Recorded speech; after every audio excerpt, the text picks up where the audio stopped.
Chosen one, they called you corrupt, out loud. In rooms with your name on the agenda and your character on trial, in meetings where nobody thought to invite you but everybody had an opinion about you. They said it with straight faces, like it was fact, like it had already been proven, like nobody needed to check before repeating it to the next person.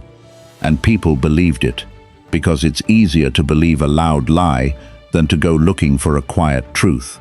Believing takes no effort, checking does. And most people would rather feel certain than be right. Your name got dragged through meetings you weren't invited to.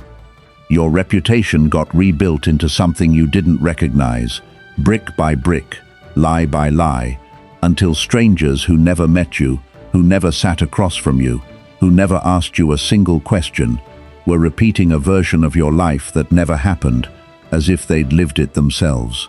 And you stayed quiet through it. Not because you had nothing to say, but because you knew screaming into a fire only feeds it, and because you understood something most people never learn in time. The loudest defense usually sounds like guilt to a room that's already decided what it wants to believe. Now look at them. Now look at who's crying. Because the same files they used to bury you, the same paperwork, the same records they waved around like a verdict already signed and sealed, somebody finally opened them all the way. Not halfway, not the curated version they handed out in meetings, all the way. And their names were on the wrong side of the page. Every accusation they threw at you, it turns out, was a description of themselves, word for word, almost too precise to be coincidence. Every time they said the word corrupt, they were reading their own file out loud without knowing it, describing their own hands while pointing at yours. And now that the investigation has a life of its own, now that it isn't yours to stop anymore, and never was, they're not calling you corrupt. They're calling you, actually calling you, texting you, showing up in your inbox, begging you, asking if there's anything you can do, anything at all, to make it go away. That's the part that should sit with you for a second, not because you need to gloat, not because you need to celebrate over anyone's downfall, but because it proves something you already suspected the whole time you were being dragged through rooms you never chose to enter. You knew the story didn't add up. You knew the accusations were too convenient, too rehearsed, too perfectly timed to land exactly when they needed a distraction. You knew people don't scream the word corrupt that loud, that often, that publicly, unless they're trying to drown out something in their own closet before somebody finds the door. And you were right. You were right the entire time, and you never even had to raise your voice to prove it. That's worth sitting with. Being right quietly is still being right. This didn't happen because you fought back the way they expected. It happened because you didn't. You let them build their whole case on the assumption that you'd stay silent forever, that you'd disappear quietly into whatever version of you they'd already written, that your name would just fade until it meant nothing but the lie attached to it. And while they were busy congratulating themselves, celebrating a war they thought was already won, somebody with real access, real authority, someone whose actual job is to look instead of just listen, started pulling threads they never imagined anyone would touch. Before we go further, if this is already hitting somewhere real in you, hit like and subscribe.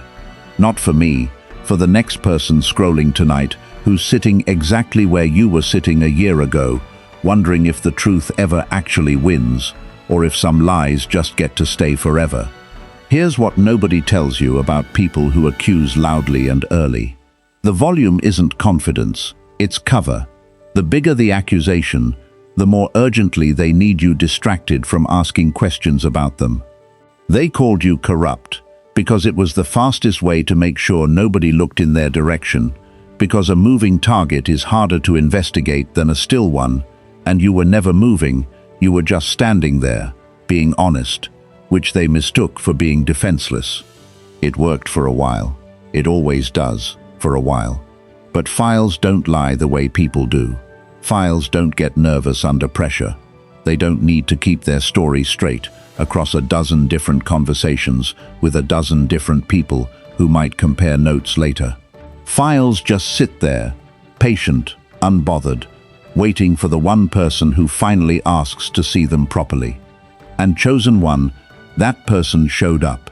Not because you asked them to, not because you pulled favors, built a campaign, hired anyone, or spent your nights plotting some elaborate return.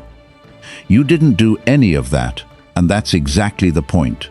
You just kept living honestly while they kept lying loudly, and eventually those two paths were always going to cross in a room neither of them expected to meet in. That room is open now, and they are not ready for what's inside it. If you feel that pull right now, that mix of vindication and disbelief, that strange calm settling where panic used to live, drop a 77 in the comments so I know you're still here, still paying attention, still ready for what comes next. And if this message is doing something for you tonight, the super thanks button helps keep messages like this reaching the people who need to hear exactly this, at exactly the moment they're doubting themselves the way you once did. Now let's go through this properly, piece by piece, chapter by chapter, because what happened to you and what's happening to them right now didn't happen by accident. It happened in order. And once you see the order, once you see how every piece connects to the next, you'll never look at either side of this story the same way again. Number 1. They needed you disgraced before anyone ever opened a single file. Think about the timing for a second, because timing tells you everything intent tries so hard to hide. The accusations against you didn't show up randomly, scattered, disconnected from anything else happening around you. They showed up right when questions were starting to circle closer to the people making them, right when a little more scrutiny would have landed somewhere they couldn't afford it to land. That's not coincidence. That's strategy. Even if nobody ever wrote it down on paper, even if nobody ever said it out loud in a meeting. When someone senses the walls closing in, the fastest move they have is to point somewhere else, loudly, urgently, so urgently that nobody has time to sit back and ask why the accuser seems to know so much specific detail about a situation they claim they had nothing to do with. You were the somewhere else. You were convenient. You were quiet. You didn't have a team of people defending your name in every room you weren't in. And most importantly, you were believable as a scapegoat, because you never gave anyone a reason to think you'd fight back hard enough to expose the real story underneath. They didn't call you corrupt because they had evidence. They called you corrupt because accusation moves faster than proof, and by the time proof would have mattered, they figured your name would already be too damaged to recover from it. That's the cruelest part of what they did. It was never really about you at all. You were the exit they built for themselves, a door marked with your name, so nobody would bother checking the one marked with theirs. Imagine it like a fire alarm pulled in the wrong hallway, on purpose, just to buy a few extra minutes to slip out a side door while everyone else runs toward the noise. And it almost worked, because most people don't dig. Most people hear the word corrupt enough times and just accept it as background noise, a fact absorbed without verification, filed away as common knowledge nobody questions anymore. But somewhere along the way, one person didn't accept it as background noise. One person asked the question that should have been asked from the very beginning. If this is really about them, why does the evidence keep leading back to someone else? That single question was the first crack in a wall they thought was permanent, load-bearing, unshakable. They built their whole plan on the assumption that nobody important would ever ask it. They were wrong. And once that question got asked out loud, in the right room, by the right person, there was no version of this story left where their files stayed closed forever. You didn't destroy their plan. Their plan was never built to survive a real look. It just needed one, and it finally got it. Think about how much energy it takes to keep a lie standing upright in public for months at a time. Every conversation has to be managed. Every new person who hears the story has to be handed the exact same version, word for word, or the cracks start showing immediately. That's an enormous amount of ongoing labor, and they were spending it all on you, on making sure your name stayed damaged, instead of spending it on whatever it was they were actually trying to hide underneath it. That imbalance alone should tell you something. Innocent people don't usually have the energy or the motive to run a full-time campaign against someone else's reputation. Guilty people do, because a campaign like that isn't cruelty for its own sake. It's a distraction with a very specific purpose, and the purpose was never really about you at all. Number 2. The whispers started long before the paperwork ever caught up to them. You probably remember the exact moment the tone changed around you, even if you couldn't name it at the time. Maybe it was a meeting where people avoided eye contact a half-second too long. Maybe it was a message thread you weren't included in anymore, one you used to be part of without thinking twice about it. Maybe it was the way certain people suddenly got very interested in appearing neutral, which is its own kind of confession if you know how to read it correctly. Neutral people don't usually work that hard at looking neutral. Whispers move faster than facts, because whispers don't need to be true. They just need to be interesting enough to repeat at the next opportunity. And they were counting on that speed. They knew if the whispers moved fast enough, they'd outrun any real investigation, and by the time anyone official got involved, the public verdict would already be locked in stone. Corrupt, untrustworthy, someone to be careful around. That's what they wanted stitched permanently into your name before anyone with actual authority ever opened a single document to check. What they miscalculated, badly, was how whispers behave once real evidence finally enters the room. Whispers built on nothing collapse the second something solid shows up to replace them, and they collapse fast, embarrassingly fast. The same way a rumor evaporates the moment the person it was about walks in and proves it wrong just by existing calmly in front of everyone who repeated it. The investigation didn't need to shout to overpower the whispers, it just needed to exist. Because whispers thrive in the absence of records, and once records enter a room, whispers have nowhere left to hide, nowhere to retreat to, no shadow left uncovered. You sat through months of people believing a version of you that was never real, and it hurt. It should have hurt, because being misjudged by people who never bothered to check the facts is one of the loneliest experiences there is, quieter than grief, and just as heavy. But here's what you didn't know while you were sitting inside that loneliness, night after night, wondering if it would ever end. Somewhere, quietly, without fanfare, someone was already gathering the paperwork that would eventually make every one of those whispers look foolish in hindsight, embarrassing even to the people who spread them. The whispers were never evidence. They were just noise dressed up as certainty, wearing its clothes without earning the right to. And noise, no matter how loud, doesn't survive contact with a paper trail. Think about how many people repeated a version of you they never once verified. How many conversations happened about your character in rooms where you had no chance to speak for yourself. That's the real cost of a whisper campaign, not just the damage to your name in the moment, but the sheer number of people who now have to quietly admit, at least to themselves, that they passed along something false without ever checking it first. Number 3. Why the investigation didn't ask your permission and didn't need to. There's a specific kind of relief that comes from realizing something isn't in your hands anymore, and not in a helpless way, in a freeing one.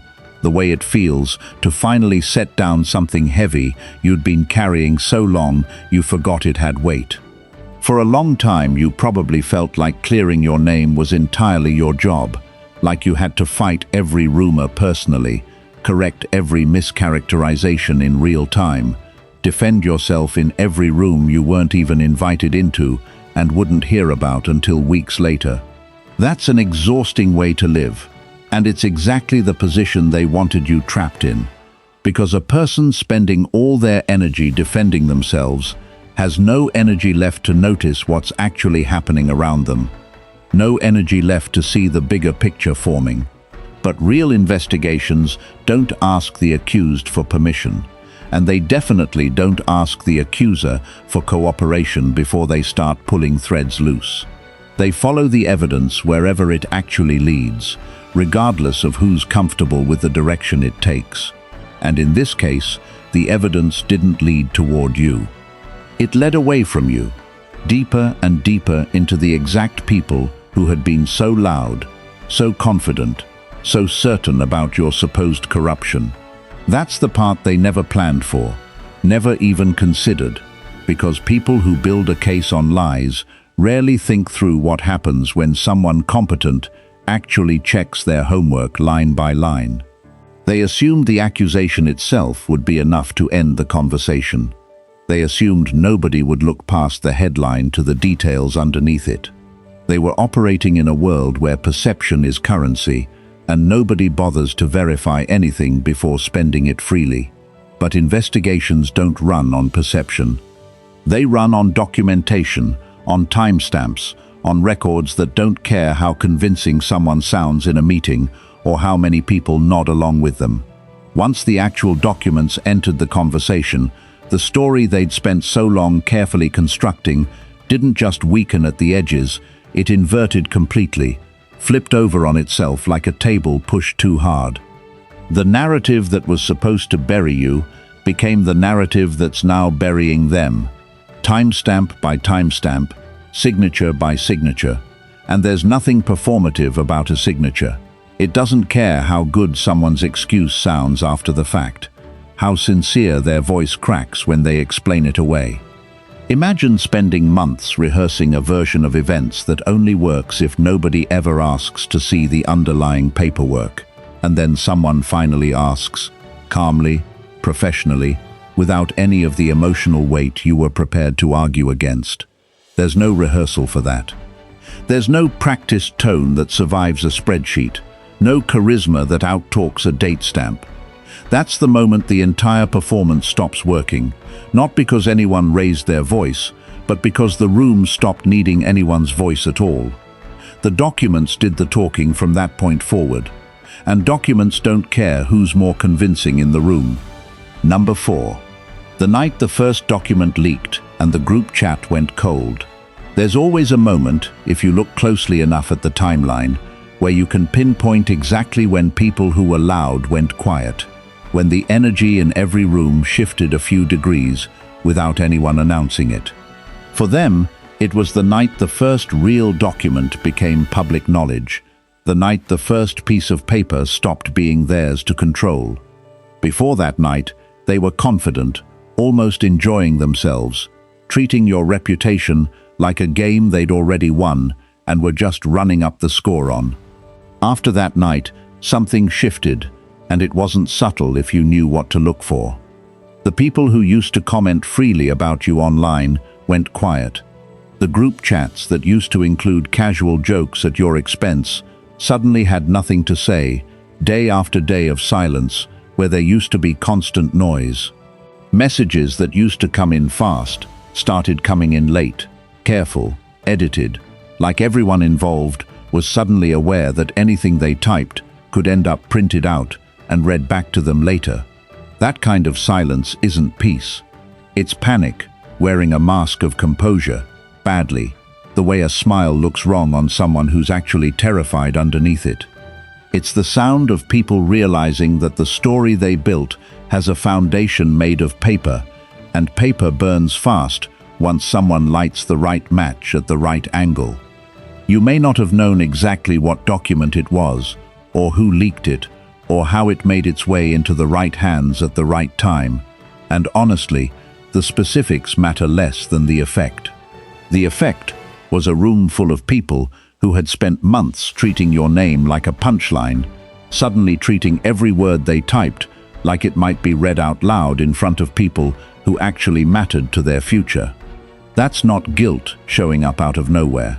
That's guilt that was always there, underneath the confidence, finally running out of places to hide. You didn't need to see the group chat to know it went cold. You could feel the temperature change in every room you walked into after that night. And if you're honest with yourself, some small part of you already understood exactly what that silence meant before anyone confirmed it. Silence from people who used to talk about you constantly isn't neutral. It's a decision, made quietly, to stop drawing attention to a subject that suddenly feels dangerous to bring up. That's not them growing quiet out of respect. That's them going quiet out of self-preservation. And there's a very specific difference between the two that becomes obvious the moment you know what to look for. Number 5. Why crying now means the lie is finally collapsing under its own weight. There's a difference between someone who's sorry for what they did and someone who's sorry they got caught doing it. And it shows up almost instantly if you're paying close enough attention to notice. The tears now aren't about you. They were never going to be about you. Not really. They're about consequence finally arriving somewhere they genuinely believed, deep down, it never actually would. For as long as the lie was working, there were no tears, no hesitation, no visible moment of doubt about whether destroying your name was the right move to make. The tears only showed up once the investigation started asking questions they couldn't spin their way out of, no matter how they tried to phrase the answers. That's not remorse, that's math. They did the math on what happens next, and the numbers scared them enough to finally show emotion they never once extended to you, while your reputation was the one actively on fire. It's tempting to soften toward someone crying in front of you. That's a normal human instinct, and there's nothing wrong with having it live inside you. But softening isn't the same thing as forgetting what got them to this point in the first place. They didn't cry when you were being talked about in rooms you weren't allowed into. They didn't cry when your name got permanently attached to a version of events that wasn't true. They cried the exact moment the story stopped being about you and started being about them, which tells you everything you need to know about where their real concern lived the entire time this was happening. This is what collapse actually looks like up close, and it's rarely dramatic in the way people imagine it. It's quiet, uncomfortable, full of half-finished sentences and sudden interest in explaining context nobody asked them to explain before now. The lie held together as long as nobody pulled on it too hard. Now that something has pulled on it hard enough to finally show the seams, there's no version of composure left for them to hide behind, and that's not cruelty catching up with them out of nowhere. That's simply what happens when a story built on someone else's pain finally meets a room that requires proof instead of performance. Picture the difference between two kinds of tears. One kind falls because someone finally sees clearly what they did to another person and feels the actual weight of it land. The other kind falls because someone realizes the consequences they assumed would never touch them are now standing directly in front of them with a folder full of dates. Only one of those is remorse. The other is just fear wearing remorse's face, because it knows fear alone won't earn any sympathy in the room. You don't have to guess which kind you're looking at. The timing already told you everything you needed to know before a single tear ever fell. Number 6. The friends who repeated their story are now deleting their tracks one by one. You probably noticed them too, the ones on the edges of the story, the ones who never started the rumor themselves but repeated it enough times, added just enough of their own detail to give it real weight and staying power. They're not innocent bystanders in this, even if that's exactly how they're trying to position themselves right now. Every time they nodded along in a room, every time they added their own little detail to make the story sound more believable and more official, every time they stayed quiet while someone tore your name apart directly in front of them, they were participants, not witnesses, standing safely to the side. And now that the investigation is public knowledge, spreading through every group they're part of. You can watch them scrambling in real time, quietly editing old posts, deleting comments they thought nobody was archiving, softening their language in group settings, trying to construct a version of history where they were never really involved in any of it. It's almost impressive how quickly people can rewrite their own memory the second consequences start knocking on their specific door. Suddenly, they don't remember saying what they said, word for word, with confidence, months ago. Suddenly, they were just repeating what they heard from someone else, someone conveniently vague. Suddenly, they're distancing themselves from the very people they were standing shoulder to shoulder with a few months back, laughing along, adding fuel. This is the second wave of exposure, and it's honestly more revealing than the first one was, because it shows you exactly how many people were willing to participate in tearing you down as long as there was no visible cost attached to doing it. The moment cost entered the picture, loyalty to the lie evaporated instantly, completely, without a second thought. That should tell you something important about the nature of their support the entire time. Their support was never about believing the story in the first place. It was about convenience, about staying on the comfortable side of a conversation. And convenience doesn't survive contact with real consequence. You don't need to chase any of them down personally or demand accountability from every single person who repeated something false about you at some point. The investigation is already doing that work, methodically, thoroughly, without needing your permission or your energy to keep going. And it's not stopping just because the people involved have suddenly developed selective memory about their own involvement in it. What's almost funny, in a bitter way, is how many of them will still try to keep a foot on both sides, quietly supportive of you in private messages while staying carefully silent in public, waiting to see which version of this story becomes the safer one to have been associated with the whole time. That's not loyalty either. That's just a slower version of the same convenience they were practicing before, dressed up to look like growth. Number 7. Begging you to stop it. And why that request is itself a confession, dressed up as a favor.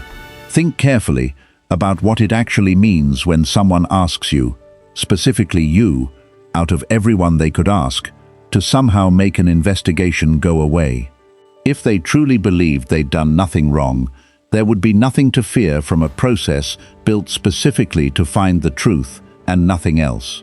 People who are genuinely innocent generally want investigations to move faster, not slower, because a fast, thorough process is the quickest possible way to clear their name completely. The fact that they're coming to you, of all people, asking you to intervene, asking you to somehow slow down or stop something that's supposed to be neutral and impartial, tells you they already know, deep down, exactly what it's going to find when it's finished. That request isn't an apology dressed up in urgency. It's damage control, aimed squarely at the one person they think might still have enough leftover sympathy to help them avoid what's coming their way. And here's the uncomfortable truth they're hoping you won't notice while they're asking. You never had the power to stop it in the first place, not for one single day. This was never in your hands to begin with, which means the request itself isn't really about what you can actually do. It's about testing whether guilt still has any leverage left over you after everything. It's the last card they have to play, appealing to whatever compassion you might still hold on to after everything that happened, hoping that compassion is somehow stronger than your memory of what they did to get here in the first place. You're allowed to feel compassion for a person struggling visibly with consequences. That's a normal, healthy human response, and it doesn't make you weak or bitter for feeling it rise up in you. But compassion doesn't require you to actively intervene on behalf of a process that exists specifically to determine the truth, especially a truth they spent months trying to bury underneath your name instead of their own. Let the process do exactly what it was built to do. You don't owe anyone a rescue from the truth, especially not the truth they tried so hard to hand you as though it belonged to you. Notice, too, how the request always arrives wrapped in urgency, never in patience. Nobody begging you to intervene ever says take your time thinking about it. They need an answer now, tonight, before the next step happens, because urgency is the only tool they have left once the facts have stopped cooperating with them. Panic doesn't wait politely. It pushes, it pressures, it tries to make its timeline your emergency. You're allowed to notice that pressure for exactly what it is, and you're allowed to simply not respond to it on their schedule. Number 8. The difference between being accused and being guilty, and why they never once understood it. For a long time, they treated accusation and guilt as the exact same thing, at least when it came to you specifically.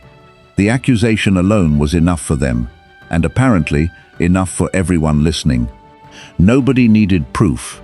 Nobody needed an actual process. Nobody needed to verify a single detail, because the accusation itself did all the damage they wanted it to do the moment it left their mouth. That's a dangerous game to play publicly, because it only works for as long as nobody ever applies the same exact standard back onto you. And now that the investigation is treating accusation and guilt as two very different things, requiring actual evidence before drawing any real conclusions, they're discovering just how uncomfortable that reasonable standard feels the moment it's finally pointed in their own direction instead of yours. You were accused, and you were treated as though the accusation itself was already a verdict. No trial required, no evidence required, just a name attached to a rumor and a reputation attached permanently to that name, or so they hoped it would stay. They are now being investigated properly, and despite everything, despite the mounting documentation stacking up against them, despite the clear pattern of behavior emerging, they still get the presumption of a fair process, something you were never given a single day of. That imbalance should make you angry, honestly, and it's allowed to. But it should also remind you of something important underneath the anger. The system that failed to protect you initially is the exact same system that's now doing its job properly, thoroughly, without emotion, without bias toward whoever happens to be the loudest voice in the room this time. That's not justice happening just to spite you. That's justice finally functioning the way it was always supposed to function. Just late, painfully late, later than you honestly deserved. The difference between accusation and guilt is exactly what they never respected when it came to your name and your life. Watching them finally have to sit inside that same difference, waiting, uncertain, unable to simply declare themselves innocent by volume and confidence alone, is not revenge on your part. It's balance, arriving on its own schedule, in its own time. And there's something almost instructive in watching them experience, for the first time, what it feels like to be judged before the process finishes. To have people quietly forming opinions about them in rooms they're not part of. To sense the shift in how they're treated before a single official conclusion has even been reached.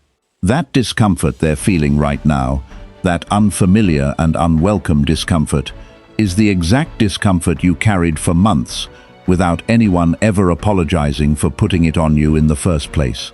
Number 9. What the word corrupt actually meant, and why it was a mirror held up backwards the whole time. Every accusation carries information about the person making it, whether they mean for it to reveal anything or not. When someone reaches for a word as heavy as corrupt, they're often describing the exact behavior they're most familiar with personally, the behavior they understand intimately because they've engaged in it themselves at some point, maybe more than once. It's easier to accuse someone else of the very thing you're most afraid will eventually be discovered about you, because pointing outward buys you precious time before anyone thinks to point back inward. That's exactly what happened here, step by step. The word corrupt was never a real description of you. It was, without them realizing it, a preview of exactly what the investigation would eventually find, just aimed carefully in the wrong direction on purpose. They used your name as a shield to hide behind, hoping the accusation would stick long enough that nobody would ever think to check whether the description actually fit the person saying it out loud, instead of the person it was being said about. This is one of the oldest tricks that exists in any conflict, and it works more often than it probably should, because most people don't have the patience or the access required to actually verify serious claims themselves. They just believe the loudest, most confident version of events they're handed, especially when it's delivered with exactly the right amount of manufactured outrage attached to it. You lived through the discomfort of being seen as something you fundamentally weren't, while the accusation itself was quietly, almost poetically, describing exactly who they were the entire time this was happening. There's a strange kind of justice hidden in that fact. Not because you wanted them exposed out of spite or satisfaction, but because the truth has a way of eventually landing exactly where it belongs, even when it takes the long way around to get there. The mirror was always facing the wrong direction, pointed at you instead of them. Now it's finally been turned around properly, and there's nothing left for anyone to say that turns it back.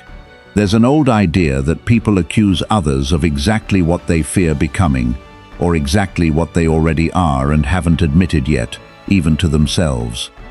It plays out the same way almost every time, in almost every room, with almost every accusation loud enough to draw a crowd. The accuser gets to look brave for a while. The accused gets to carry a label they never earned. And then, eventually, if enough time passes and enough people finally look closely enough, the label finds its way back to whoever actually deserved it in the first place. That's not poetic justice. That's just what happens when enough time finally passes for the truth to catch up to the noise. Number 10. The silence you kept while they screamed, and why it's now the loudest evidence sitting in the room. You never matched their energy, not once.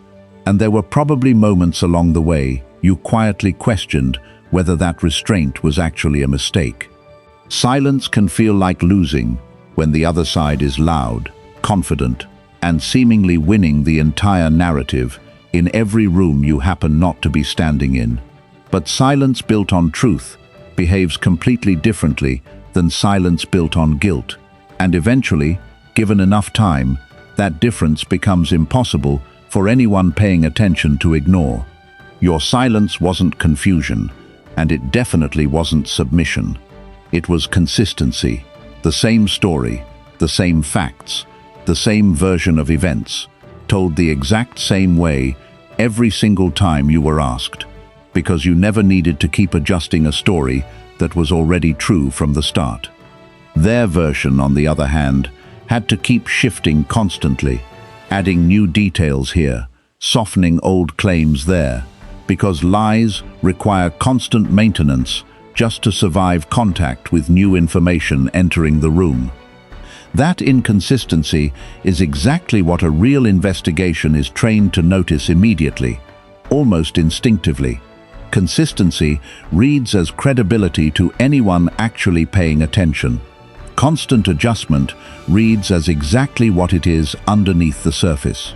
While you were staying quiet, staying steady, refusing to escalate a fight that was never really about facts to begin with, you were unknowingly building the exact contrast that made their entire story fall apart the moment someone finally compared it directly to reality. Your silence wasn't weakness dressed up as patience. It was the one version of events that never once had to change under pressure. And in the end, that stability is worth more than any amount of noise they were ever able to produce. Because noise fades fast, and consistency simply holds its ground. They spent months trying to provoke a visible reaction out of you, hoping you'd say something they could twist and repurpose, hoping your emotions would hand them a brand new angle to work with publicly. You never gave them that opening. And now that same restraint is one of the exact reasons nobody has any real trouble believing which version of this story was true from the very beginning. Number 11. Every apology arriving now was rehearsed carefully, not actually felt. Pay close attention to both the timing and the exact wording of any apology you've received, or will likely receive, because both reveal far more than the words themselves ever will. An apology that shows up the moment real consequences arrive, worded carefully, focused heavily on how sorry they are about how things turned out, rather than what they actually chose to do, is not remorse in any meaningful sense. It's damage control, dressed up carefully in the borrowed language of accountability. Real remorse tends to be specific, uncomfortable to say out loud, willing to name the actual harm caused without softening it into something vague and easily forgettable. What you're likely hearing instead right now is a version carefully crafted to sound sincere enough to satisfy whoever's listening, without ever actually admitting the full weight of what actually happened. That's not an accident or a slip of emotion. People who are skilled at managing narratives publicly don't suddenly lose that particular skill the moment they get caught. They simply apply it differently now, using it to manage the fallout instead of managing the original lie the way they used to. You're fully allowed to notice the difference between an apology built to protect someone's image and an apology built to actually repair what was broken in the first place. Most of the time, what's arriving at your door right now is the first kind, dressed carefully as the second. That doesn't mean you have to respond with anger or bitterness, and it doesn't mean you owe them any kind of public reaction either way, positive or negative. It just means you don't have to accept a performance as though it were genuine simply because it arrived wrapped neatly in all the right words. You already know the difference between something felt and something carefully rehearsed, because you've spent months watching the difference between truth and performance up close, far more closely than you ever actually wanted to. A real apology doesn't come with a request attached to it. It doesn't ask you for anything in return, not your forgiveness on a deadline, not your silence, not your help managing what comes next. It simply states what happened, plainly, without softening it for comfort. If what you're hearing instead comes bundled with a favor, a request, a plea for you to somehow soften the outcome on their behalf, that's not an apology at all. That's a negotiation, wearing an apology's clothing, hoping you won't notice the difference in the moment. Number 12. Why stopping the investigation was never yours to give, and never should have been in the first place. There's a strange kind of pressure that comes from being asked to intervene in something you have no actual control over, because the request itself quietly implies you're the one holding power you genuinely never had. They're not really asking you to stop the investigation, not literally. They're asking you to absorb responsibility for its outcome instead, so that if things go badly for them in the end, some part of the blame can quietly be shifted back onto you, the person who supposedly could have helped but didn't. Don't accept that framing for even a second. You didn't start the investigation, you don't control its findings, and you carry no obligation whatsoever to somehow rescue the very people who spent months making sure your name carried the weight of their own actions.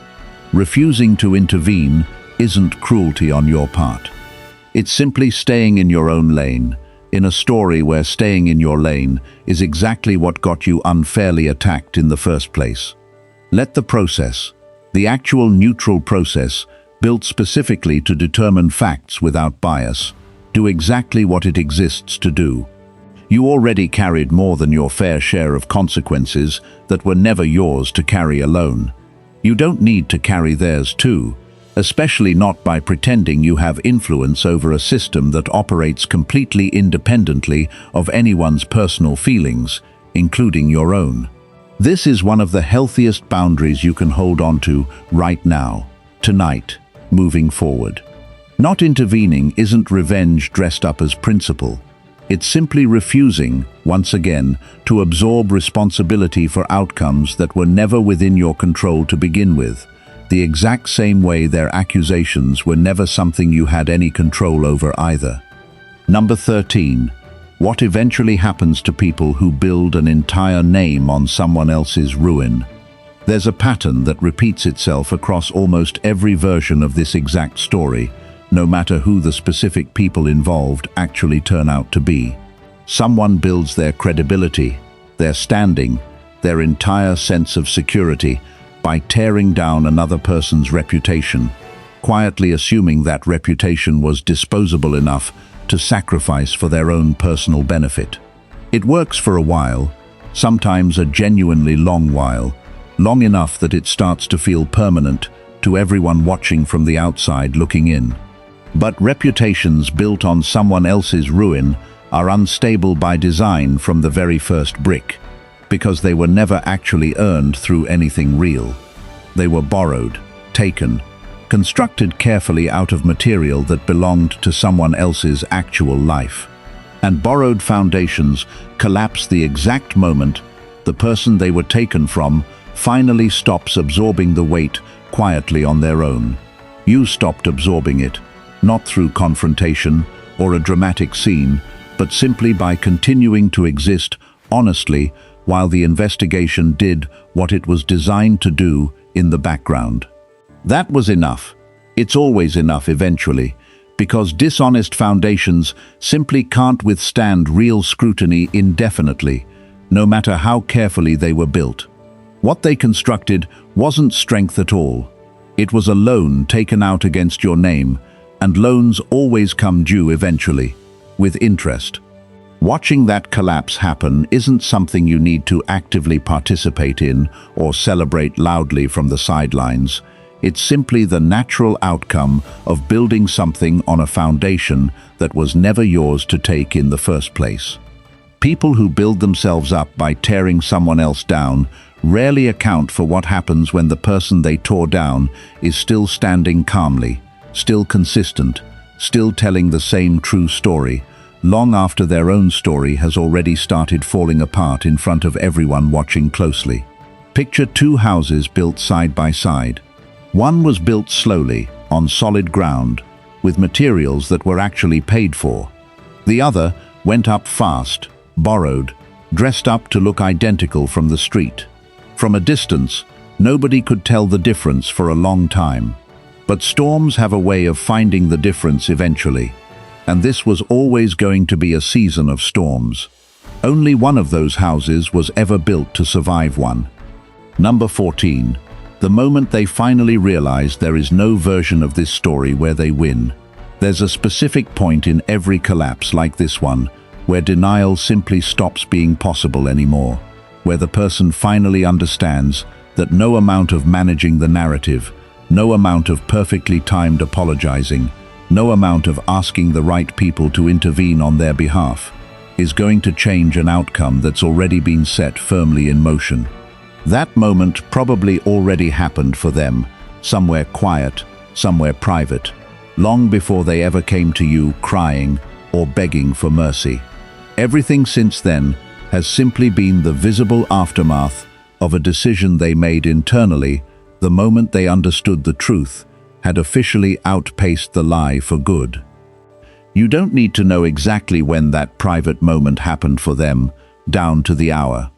You just need to recognize clearly what you're looking at now, which is someone operating entirely in damage control mode, no longer trying to win anything, just trying to survive the outcome with as little left in ruins as humanly possible. That's a very different posture than the one they carried when this all first started. Confident, dismissive, absolutely certain their version of events would simply be accepted without any real question. The shift from that early certainty to this current desperation is the clearest evidence of all, clearer than any single document, clearer than any testimony given under oath, because it's a shift that only ever happens when someone finally understands, fully and completely, that they've lost control of a story they genuinely believed they'd never have to answer for. Number 15. Why your name is the one still standing, calm, right at the center of all of it. After everything, after the accusations, after the whispers, after the slow, methodical unraveling of every single lie they built their comfort on, Your name is still standing exactly where it always stood, unshaken by any of it in the end, untouched at the core, even after everything thrown at it. Not because you fought the loudest in any room, not because you defended yourself at every single opportunity you were given, but because the truth simply doesn't need volume to survive. It just needs time, patient, and unbothered by the noise around it. You gave it that time. You stayed consistent while they stayed loud, and consistency is what eventually gets believed, every single time, no matter how long it actually takes to get there in the end. This isn't a victory lap, and it never needed to feel like one for it to matter. It's simply what happens when someone tries to build their entire safety on top of someone else's name, and eventually has to face what that specific choice actually cost them, permanently, publicly, in a room they never expected or planned to be sitting in. You didn't do anything extraordinary except remain exactly who you already were the entire time this was happening around you. And it turns out that was exactly enough all along. There's a quiet kind of power in that, one nobody claps for and nobody writes headlines about. The power of simply not becoming someone else's version of you, no matter how long they insisted on that version out loud. You could have hardened. You could have gotten loud right back at them, matched every accusation with one of your own, turned this into the kind of public fight that leaves nobody looking clean by the end of it. You didn't. And that restraint, more than anything else in this entire story, is the reason your name is the one still worth trusting when all of this finally settles. So here's where this leaves you tonight, chosen one. Not with revenge sitting in your chest, not with a need to say anything further to anyone, not with anything left to prove to people who spent months trying to make you into something you were never actually built to be in the first place.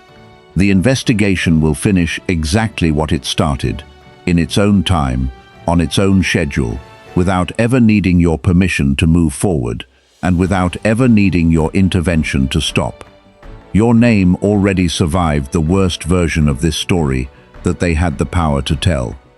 It's not going anywhere now, and it never really was. If this reached you tonight the way it was meant to reach you, let it settle for a moment before you scroll away. Drop 77 in the comments if you feel this landing exactly where it needed to land inside you. Like the video if it spoke something true. Subscribe if you want the next one to find you at exactly the right moment, the way this one did. And share it with someone out there who's still waiting on their own version of this exact ending, still wondering if the truth ever actually gets there. Thank you for watching. We'll see you in the next one. Until then, take care and goodbye.